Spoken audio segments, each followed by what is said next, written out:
যেটা ন্যায় ন্যায়, অন্যায় অন্যায়, কিন্তু অন্যায়ের বিরুদ্ধে আমরা যে পারবো না, তো যার জন্য প্রতিবাদ করতে যাইনি। এখানে বিজ্ঞ লোকেরা, অভিজ্ঞ মানুষেরা অনেক কিছু বলে গেলেন, এর বাইরে বলার কিছুই নেই। আমার একটাই কথা হচ্ছে যে আমরা বিগত সময় যে সমস্যাগুলো সৃষ্টি হয়েছে সেই সমস্যাগুলোর মধ্যে যেতে চাই না, কিংবা হিংসাত্মক কোনো আচরণ করতে চাই না। আমরা শিল্পী মানুষ, আমাদের মন ব্রড হওয়া উচিত। আমরা সাদাকে সাদা বলতে চাই, কালোকে কালোই বলতে চাই, সেটা ক্ষমতায় থাকি আর না থাকি। আমরা এমন ভাবে আমাদের ইন্ডাস্ট্রিতে চলাফেরা করবো কিংবা আসবো যাবো, আজীবন মৃত্যুর আগ পর্যন্ত যেন আমরা ইন্ডাস্ট্রিতে মানে চলতে পারি। আর তাপসের মতন পাপসের মতন যে আমরা এক বেলা থাকবো আরেক বেলা থাকবো না, সেটা হতে চায় না। আমরা আজীবনই সারা জীবনে থাকতে চাই মৃত্যুর আগ পর্যন্ত। এই জন্য আপনাদের সহযোগিতা দরকার, এবং আমাদের যে কমিটিটা করা হচ্ছে কিংবা আমাদের কমিটির পাশে আপনারা থাকবেন, তাহলে আমরা আমাদের এই কমিটিটা নিয়ে একটা সুন্দর সূর্য যে উনি দেখেছেন ওনার ভাষাতেই, তা আমরা ওই সুন্দর সূর্যটা আরো উজ্জ্বল করতে চাই। আমাদের এই চলচ্চিত্রটা আরো এক ধাপ এগিয়ে নিয়ে যেতে চাই। যদি আপনার সাথে থাকেন ইনশাল্লাহ আমরা পারবো। আপনি বলে দিয়েছেন সবকিছু।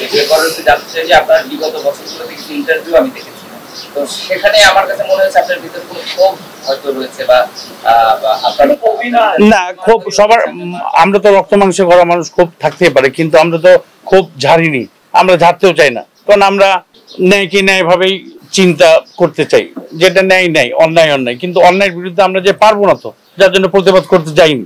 এখন আল্লাহ পাক আমাদেরকে দেখেছেন, আমরা আমাদের সৎ কাজের কিংবা আমাদের যোগ্য কাজের জন্য হয়তোবা একটা যোগ্য জায়গায় আমরা আসবো, সবাই মিলে একটা সমষ্টিগতভাবে কাজ করবো আমরা সবাই মিলে, তাই না? তাহলেই তো আমরা সফলতা অর্জন করব। আমরা বিগত সময়গুলো যারা করেছেন তাদের মতন হতে চাই না, সোজা করতে চাই। আমরা নির্ভেজাল হিংসা মুক্ত পরিবেশ, হিংসা মুক্ত চলচ্চিত্র আমরা সৃষ্টি করতে চাই, চলচ্চিত্রের পরিবেশ সৃষ্টি করতে চাই। অবশ্যই ইনশাল্লাহ আপনারা যদি পাশে থাকেন, আপনারা যদি সাথে থাকেন, সবাই যদি আমরা একসাথে একমত হয়ে কাজ করতে পারি, তাহলে ইনশাল্লাহ আমরা আগের সেই ফ্লেভার গুলো, আগের জিনিসগুলো আমরা আবার ফিরে পাবো। আপনারা পরিবর্তন পাবেন ইনশাল্লাহ। ইনশাল্লাহ থাকেন, আমাদেরকে কাজ করতে দেন, ইনশাল্লাহ পরিবর্তন আসবে। কারণ যেভাবে খইমুড়িগুনা ভেজে খেয়ে নিয়ে গেছে, হাড়ি আছে, মানে আর কিছু তো নাই এখানে। এগুলা তৈরি করতে হলে, হ্যাঁ নতুন করে তৈরি করতে হলে সবাইকে লাগবে। মেহেদী ভাই সাপোর্ট করলেন, থ্যাংক ইউ।